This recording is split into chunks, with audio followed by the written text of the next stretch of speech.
Sementara itu para pendeta yang sudah dipenjara bertahun-tahun, akhirnya dibawa ke istana Akhnatun, untuk diadili kepada halayak ramai di sana. Kuil Amun yang sudah diduduki pemerintah Mesir, sekarang menjadi tempat untuk berkhotbah Yuzarsif kepada masyarakat Mesir. Di sana Yuzarsif juga menjelaskan, bahwa warga Mesir akan berhasil menghadapi masa paceklik, yang sebentar lagi akan segera berakhir. Saat kembali ke istana, Yuzarsif bertemu kembali dengan Rudamun, guru pedangnya dulu saat ia masih kecil. Yuzarsif pun sangat merindukan kehadiran Rudamun, dan menyuruhnya untuk selalu berada di sisinya mulai saat ini.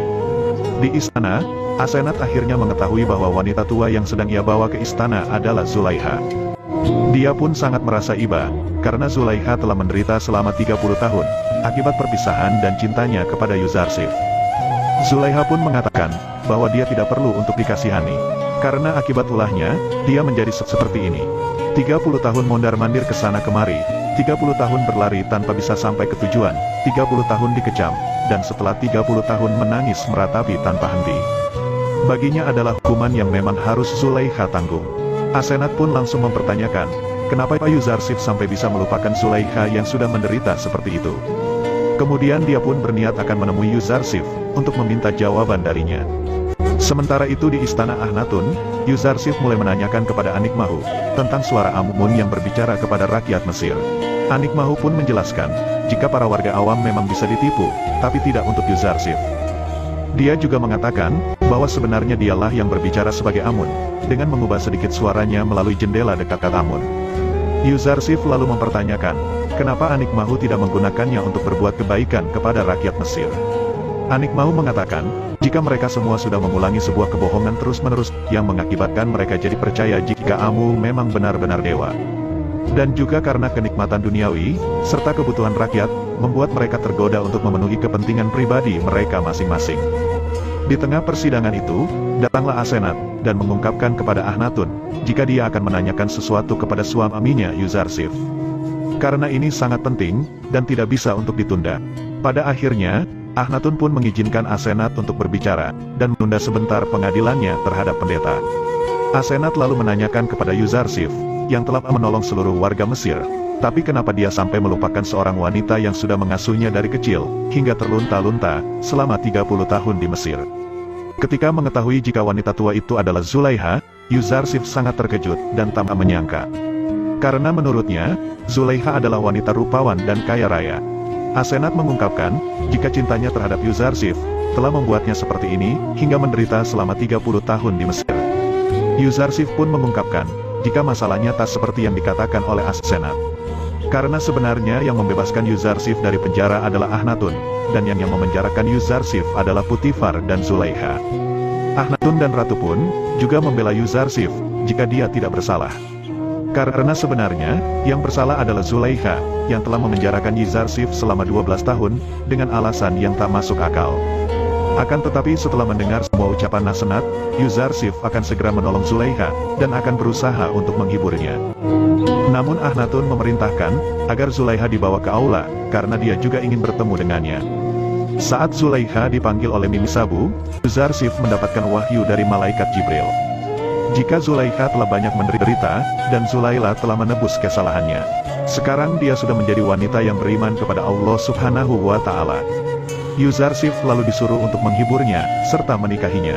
Dan juga doa Yuzarsif untuk Zulaiha, akan segera dikabulkan oleh Allah langsung.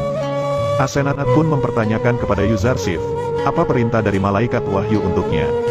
Yuzarsif menjawab, jika perintah itu sangat aneh, karena dia diperintahkan untuk menghibur dan menikahi Zulaiha. Semua orang pun langsung tertawa mendengarnya. Karena Zulaiha sudah menjadi wanita tua renta seperti itu. Akan tetapi Yuzarsif mengatakan, jika ini adalah perintah Allah, dan dia harus mematuhinya juga. Yuzarsif mengungkapkan, jika dia telah memiliki istri secantik Asenat, sebenarnya dia tidak akan menikah lagi. Akan tetapi, jika ini sudah kehendak Allah, maka dia tidak bisa untuk menolaknya. Dengan lapang dada, Asenat pun menerima semua keputusan itu dan Asenat juga mematuhi semua perintah Allah. Ketika Zulaiha datang, dia pun langsung bertemu dengan Yuzarsif di hadapannya. Yang langsung membuat dia merasa sangat bahagia, karena akhirnya bisa bertemu dengan Yuzarsif setelah bertahun-tahun lamanya. Yuzarsif lalu menanyakan, sekarang apalagi keinginan Zulaiha yang setelah bertemu dengan Yuzarsif. Zulaikha mengungkapkan, jika dia ingin sekali melihat Yuzarsif, akan tetapi itu sudah tidak mungkin. Karena dia sudah menjadi buta, karena terus menangis saat berpisah dengannya. Yuzarsif lalu mengatakan, jika sesembahannya pasti bisa membuat Zulaikha kembali melihat. Lalu Yuzarsif mulai berdoa kepada Allah, untuk mengembalikan penglihatan Zulaikha kembali seperti semula. Dan seperti yang disampaikan oleh malaikat Jibril tadi, jika semua doa Yuzarsif untuk Zulaikha, akan langsung dikabulkan oleh Allah.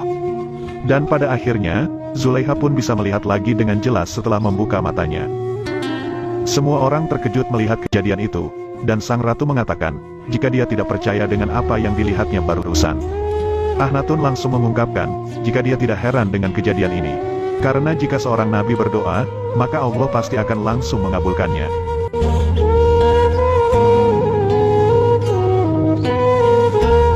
Kemudian Yuzarsif mendatangi para pendeta, dan mempertanyakan, apakah mereka melihat kejadian barusan, dan masih meragukan Allah. Anikmahu menjawab, jika dia bukan orang yang bodoh, dan bisa ditipu oleh semua kebodohan ini. Yuzarsif pun sudah mengira, bahwa hidup penuh tipu muslihat Anikmahu, telah membuatnya buta dan tuli. Anikmahu mengatakan, jika dia sama sekali tidak percaya, jika Zulaikha sebelum ini pernah buta. Yuzarsif lalu memaklumi itu, dan kembali menanyakan kepada Anikmahu. Apakah menurut Anikmahu, Zulaikha sudah tua renta atau tidak? Dan apakah dia akan beriman kepada Allah, jika Zulaikha menjadi muda dan cantik kembali? Anikmahu pun mengiyakan perkataan itu, dan menganggap, bahwa semua itu mustahil akan terjadi. Akan tetapi Yuzarsif mulai menutupi wajah Zulaikha, dan berdoa lagi ke Allah, agar segera menunjukkan kuasanya di hadapan para pendeta dan orang-orang di istana.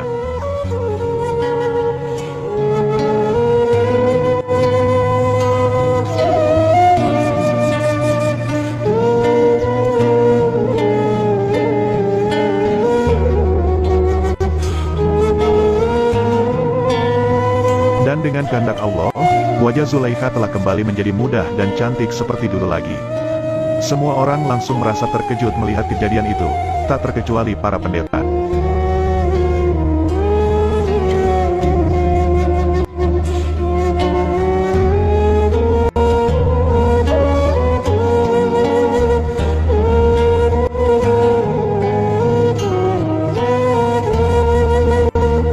Zulaikha yang menyadari jika dia kembali menjadi muda, langsung pingsan, dan dibawa keluar oleh kedua pelayannya dan Asenat. Akan tetapi sekali lagi, Anikmahu tidak mau mengakui kebesaran Allah, yang telah melihat kenadian itu langsung di depan matanya. Yuzarsif pun sudah menduganya, karena hati seorang yang telah membawa ribuan orang kepada kekafiran, tak mungkin disinai oleh cahaya petunjuk. Namun salah satu pendeta, mempertanyakan kepada Anikmahu, kenapa dia tidak beriman kepada Tuhan Yuzarsif, yang sudah terbukti kebesarannya. Dia juga langsung mendatangi Yuzarsif, dan akan langsung menyembah Allah mulai dari sekarang.